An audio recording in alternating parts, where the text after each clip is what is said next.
Hi everyone, welcome to Competitive Cracker. എൻ്റെ പേര് Surumi. JLT ഹിന്ദിയുടെ എക്സാം ഡേറ്റ് അനൗൺസ് ചെയ്തു. ഏപ്രിൽ 17 ആണ് എക്സാം ഡേറ്റ് വന്നിരിക്കുന്നത്. ഒരുപാട് നാളുകളായിട്ട് ഈ ഒരു എക്സാം ക്രാക്ക് ചെയ്യണമെന്ന് ആഗ്രഹിച്ച് പഠിച്ചുകൊണ്ടിരിക്കുന്ന ഒരുപാട് വിദ്യാർത്ഥിനികളുണ്ട്. അവർക്കുള്ള ഒരു സന്തോഷ വാർത്തയാണ് ഈ എക്സാം. ഏപ്രിൽ 17 ഇനി എക്സാം ഡേറ്റ്. നമുക്ക് ഒരുപാട് സമയമൊന്നുമില്ല, വളരെ കുറച്ച് സമയം മാത്രമാണ് നമ്മുടെ മുമ്പിലുള്ളൂ. അപ്പൊ ഈ ചുരുങ്ങിയ സമയത്തിനുള്ളിൽ എങ്ങനെ നമുക്ക് ഈ എക്സാം ക്രാക്ക് ചെയ്യാം? ഓക്കെ, അപ്പോൾ CC ഒരു 50 ഡേയ്സിന്റെ സ്റ്റഡി പ്ലാനുമായിട്ട് നിങ്ങളുടെ മുമ്പിൽ എത്താണ്. എങ്ങനെയാണ് 50 ഡേയ്സിനുള്ളിൽ നമുക്ക് ഈ ഒരു എക്സാം ക്രാക്ക് ചെയ്യാൻ പറ്റുക? 50 ഡേയ്സിന്റെ ക്രാഷ് ബാച്ച് നമ്മുടെ CCയിൽ സ്റ്റാർട്ട് ചെയ്യുന്നുണ്ട്. എങ്ങനെയാണ് നമ്മുടെ സ്റ്റഡി പ്ലാൻ വരുന്നത് നമുക്ക് നോക്കാം. സ്റ്റഡി പ്ലാൻ ഒന്ന് സ്ക്രോൾ ചെയ്യുമ്പോൾ മനസ്സിലാവുന്നത് ഏകദേശം 6 ദിവസം കഴിഞ്ഞ് 7ാമത്തെ ദിവസം എക്സാംസ് ആണ് വരുന്നത്. ഓക്കെ, അങ്ങനെ 7 ഡേയ്സ് വീക്കിലി എക്സാംസ്. നമ്മൾ വീക്കിലി പഠിക്കുന്ന ഓരോ ടോപ്പിക്കും കഴിഞ്ഞിട്ട് എക്സാംസ് ഉണ്ടായിരിക്കും. അപ്പൊ ഡേ 1 മുതൽ സ്റ്റാർട്ട് ചെയ്യുമ്പോൾ ഡേ 1 നമുക്ക് പ്രധാനമായിട്ടും JLT ഹിന്ദിക്ക് 2 പാർട്ടുകൾ ഉണ്ട് അല്ലെ എക്സാമിന്. ടോട്ടൽ 100 മാർക്കിന് ക്വസ്റ്റ്യൻസ് ആണ് വരുന്നത്. അതിൽ 80 മാർക്കിന് ഹിന്ദിയുടെ ചോദ്യങ്ങളായിരിക്കും. ബാക്കിയുള്ള 20 മാർക്കിന്റെ ചോദ്യങ്ങൾ വരുന്നത് ജനറൽ ടോപ്പിക്കാണ്. ഓക്കെ, ജനറൽ ടോപ്പിക്കിൽ ഒരുപാട് ടോപ്പിക്സ് അതിന്റെ അണ്ടറിൽ വരുന്നുണ്ട്. കറണ്ട് അഫയേഴ്സ് വരുന്നുണ്ട്, നവോത്ഥാനം വരുന്നുണ്ട്, ദെൻ കോൺസ്റ്റിറ്റ്യൂഷൻ വരുന്നുണ്ട്. അങ്ങനെ ഒരുപാട് ടോപ്പിക്സ് അതിന്റെ അണ്ടറിൽ വരുന്നുണ്ട്. ഓക്കെ, അപ്പൊ ഡേ 1 നമ്മൾ എടുക്കുമ്പോൾ ഹിന്ദി മാത്രമല്ല, അതിന്റെ കൂടെ ജനറൽ ടോപ്പിക് കൂടി നമ്മൾ കവർ ചെയ്ത് പോവും.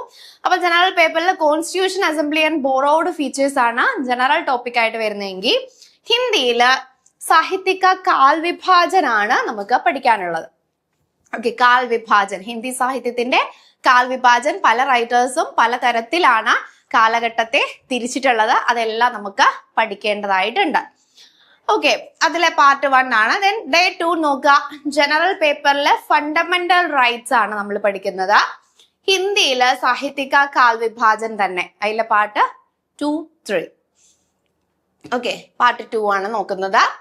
അപ്പൊ സാഹിത്യക കാൽ വിഭാജൻ വളരെ വലിയൊരു ടോപ്പിക് തന്നെയാണ്. ഒരുപാട് നമുക്ക് പഠിക്കാനുണ്ട്, ഇയേഴ്സ് ഒക്കെ വരുന്നുണ്ട്. അപ്പൊ അത് നല്ല രീതിയിൽ 2 ദിവസം കൊണ്ട് കവർ ചെയ്തെടുക്കുക.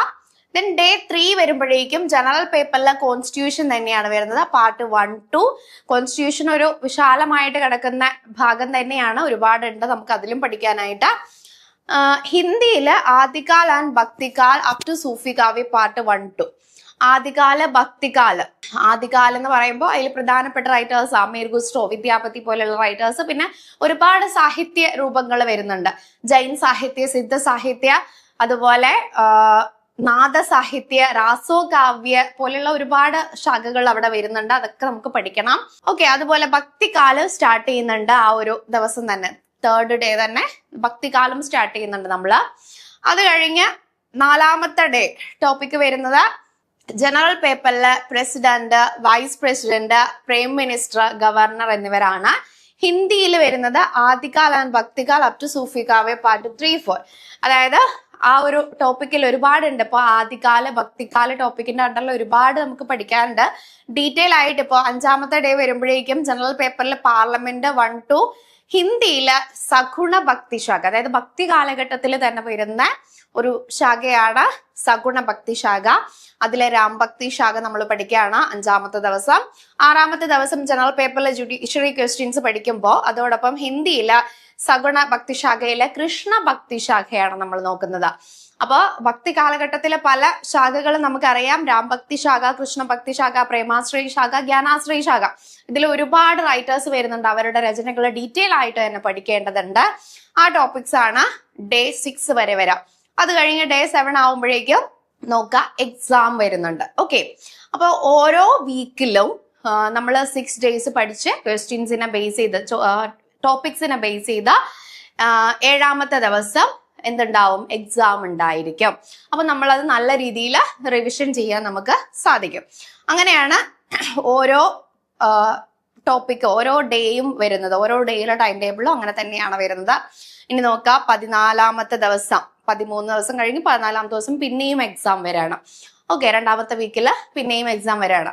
ഓക്കെ, അത് കഴിഞ്ഞ് അവസാനം ആകുമ്പോഴേക്കും നമ്മൾ ഒരുപാട് ക്വസ്റ്റ്യൻ ആൻസേഴ്സ് ഡിസ്കസ് ചെയ്യും. അതുപോലെ നമുക്ക് ലൈവ് ക്ലാസ്സും ഉണ്ട് നമ്മുടെ CCയിൽ. ലൈവ് ക്ലാസ്സും അവൈലബിൾ ആണ്. ഇതാണ് നമ്മുടെ 50 ഡേയ്സിന്റെ സ്റ്റഡി പ്ലാൻ വരുന്നത്. ഓക്കെ, അപ്പൊ നമുക്ക് വളരെ ചുരുങ്ങിയ സമയം മാത്രമാണ് ഇനി നമ്മുടെ മുമ്പിലുള്ളത് അല്ലെ. വളരെ കുറച്ച് സമയമേ ഉള്ളൂ. അതുകൊണ്ടാണ് ഒരു 50 ഡേയ്സ് ടൈം ടേബിൾ തന്നെ നമ്മൾ ഒരുക്കിയിട്ടുള്ളത്. കാരണം ബാക്കിയുള്ള ദിവസം 50 ഡേയ്സ് കഴിഞ്ഞാൽ ബാക്കിയുള്ള ദിവസം നമ്മൾ എന്ത് ചെയ്യുക, റിവിഷൻ ചെയ്യുക. ഓക്കെ, നല്ല രീതിയിൽ റിവിഷൻ ചെയ്യുക, PYQ ഡിസ്കസ് ചെയ്യുക, ലൈവ് ക്ലാസ് അറ്റൻഡ് ചെയ്യുക. ഓക്കെ, ഇതാണ് നമ്മുടെ സ്റ്റഡി പ്ലാൻ വരുന്നത്. അപ്പോൾ മറക്കണ്ട, JLT ഹിന്ദിയുടെ ഫ്രീ വെബിനാർ നമ്മൾ ഉടനെ തന്നെ സ്റ്റാർട്ട് ചെയ്യുന്നുണ്ട്. അപ്പൊ അതിൽ ജോയിൻ ചെയ്യാനായിട്ട് താഴെ കാണുന്ന ലിങ്കിൽ എല്ലാവരും രജിസ്റ്റർ ചെയ്യുക. എങ്ങനെയാണ് എക്സാമിന് പഠിക്കേണ്ടത്, ഏത് സ്റ്റഡി സ്ട്രാറ്റജിയാണ് നിങ്ങൾ യൂസ് ചെയ്യേണ്ടത്, ഏറ്റവും ആദ്യത്തെ റാങ്കുകളിൽ എത്താൻ വേണ്ടിയിട്ട് നമ്മൾ എങ്ങനെ പഠിക്കണം തുടങ്ങിയ ഒരുപാട് സംശയങ്ങൾ നിങ്ങൾ ഇപ്പോൾ അഭിമുഖീകരിക്കുന്നുണ്ടാവും. അതുപോലെ യോഗ്യത മാറി എന്ന കാര്യം മറക്കണ്ട. നമ്മുടെ JLT ഹിന്ദിയുടെ ക്വാളിഫിക്കേഷനിൽ നേരത്തേതിനേക്കാളും ചേഞ്ചസ് വന്നിട്ടുണ്ട്. DLED നിർബന്ധമാക്കിയിട്ടുണ്ട്. അപ്പൊ അങ്ങനെയുള്ള ഒരുപാട് സംശയങ്ങൾ ചിലപ്പോൾ നിങ്ങൾക്ക് ഇപ്പോൾ ഉണ്ടായിരിക്കാം. അതുപോലെ നമ്മുടെ സ്റ്റഡി പ്ലാൻ എല്ലാം ബേസ് ചെയ്ത് PYQ എല്ലാം ബേസ് ചെയ്തുള്ള ഒരു ഫ്രീ വെബിനാറാണ് നമ്മൾ സംഘടിപ്പിക്കുന്നത്. അതിൽ ജോയിൻ ചെയ്യാനായിട്ട് എല്ലാവരും താഴെ കാണുന്ന ലിങ്കിൽ രജിസ്റ്റർ ചെയ്യുക. ഓക്കെ, അപ്പോൾ ഇതുപോലുള്ള വീഡിയോസ് ആയിട്ട് നമുക്ക് വീണ്ടും കാണാം. Thank you for watching all.